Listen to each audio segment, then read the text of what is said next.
Good afternoon, guys. It's Bill Jeppe here, the Kimberley Vassal Roving Beer Snob, back again for another review. We're in February 2012, and I thought we should do a Valentine's Day beer or something similar to what you'd have for Valentine's Day.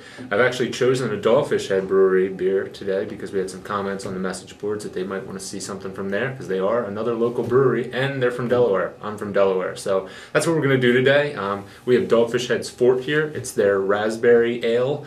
It's actually one of their extreme beers. That's what Dogfish Head is sort of known for. They kind of push the boundaries on a lot of things. Their 120-minute, their worldwide stout, their old school barley wine are all big, high alcohol beers, kind of really interesting ingredients, and that's what Dogfish Head's all about. And if you don't know Dogfish Head, they're down in Milton, Delaware, which was close to the shore points of Delaware, Rehoboth and Lewis and Dewey.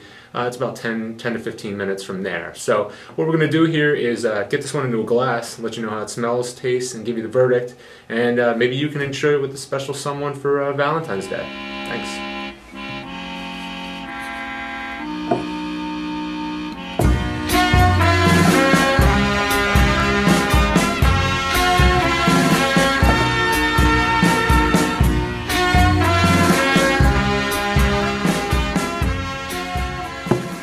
Okay guys, we got this one into a glass right now, and I really didn't give you a lot of background about the beer itself. I kind of told you about Dogfish Head, but what Fort is a massively fruit-filled, blast, alcohol-laden ale, basically a Belgian ale that they've added Oregon and Delaware raspberries to, tons of them, and they've let it ferment for about 2 months. Much like they do with their worldwide stout and their 120-minute IPA, which produces a lot of the sugars get fermented into alcohol, and thus you get a product that's really high in alcohol. Now this one usually ranges between 15 and 18% alcohol. This one I think is the 2010 vintage, so it's been aged a little bit, and it's clocking in at 18% this time. So we poured it. It actually, you would think with all the raspberries in there it'd be a lot more red. It's actually a real hazy, almost I want to say like a grapefruity, a pink grapefruit color to it. That's kind of what it looks like to me. There wasn't a lot of head on it when we poured, but what you might have seen, what you might have saw in that video was, maybe about a half a finger's worth of head that really dissipated into a ring around the outside. It had a little effervescence to it when I first poured it, which was interesting. It is bottle conditioned, I believe. Like I said, I've had this in my cellar for almost 2 years now. So, I'm going to, basically what you're seeing there is a little bit of alcohol feet that's, you can tell there's some booze in there. I'm going to dig my nose in and sniff it and tell you what I smell.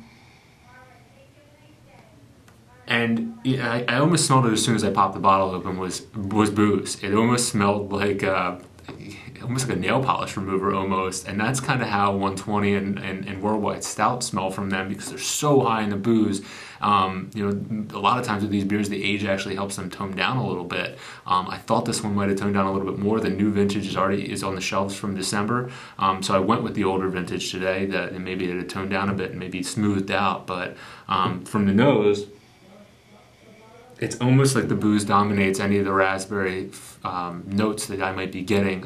There is a sweetness in there. There is a little hint of raspberry on the back end.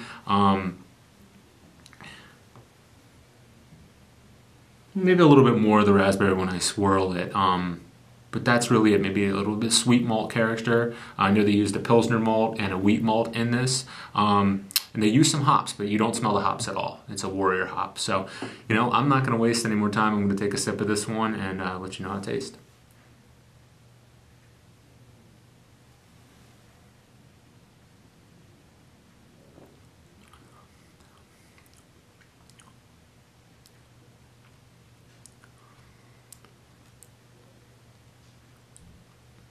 And that's a very, very interesting sip. I taste the raspberry. I'm really dominated again by the booze, and you'll feel this right in the back of your throat. The carbonation does help a little bit. You can feel some of that effervescence kind of help clear your palate a little bit because you need it. But I'm immediately getting that warmth in the back of my throat from the booze in this one. This is not what you'd envision of a lambic when you'd see the framboise or some of those things that you see in stores, and you're thinking it's going to be a nice, sweet, raspberry flavored, enjoyable beer. This is more of a sipper. This is definitely a bottle that I wanted to do for Valentine's Day because you're probably going to be splitting it with at least one person, maybe two, and you definitely need to. It's very interesting. I really can't put my finger on anything I've ever tasted that's like this.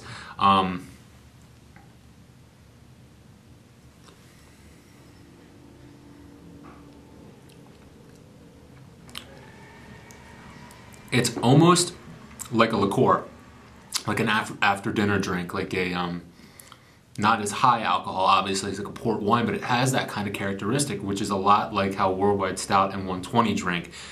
You're going to pour them and you're going to share them and you're going to have them maybe with dessert. And I think he does say on the website that this would go well with a chocolate cake, something to match up against the big rich flavors of that chocolate cake and maybe cut into them a little bit. And it probably would go really, really well with that. Just a small pour of this, enjoy it with a piece of chocolate cake or a dessert. Would go really well. Mouthfeel wise, it's a big medium, if I could use that. It's not as heavy and thick as some of the stouts that you've seen me review on this program, but it's definitely a mouth coater because of the booze, because of all the stuff going on. I really wish some of that raspberry flavor came up a little bit more. I guess I was expecting it to with the amount that they say they used in it. A few tons I thought I heard, but it's very muted because of how much alcohol is actually in the beer. I'm going to do a new grading scale from here on out. I'm kind of going to go with the points grading up to 100 points. I'm going to put this at between an 87 and an 88, if that. So you're looking at a B or a B minus from me. I love Dogfish Head beers. They do things very well. Sometimes when they push the envelope, they get to a point where I don't like them anymore. And with this one, it's probably something I'd enjoy with somebody else, or I'd pop a bottle and split it between a whole bunch of people, but it's not something that you're going to buy on an everyday basis. The price tag on it's pretty hefty too. This comes in around 20 bucks a bottle, so you better know that you like it or know someone that might enjoy a big beer that's going to go well with dessert before you purchase it.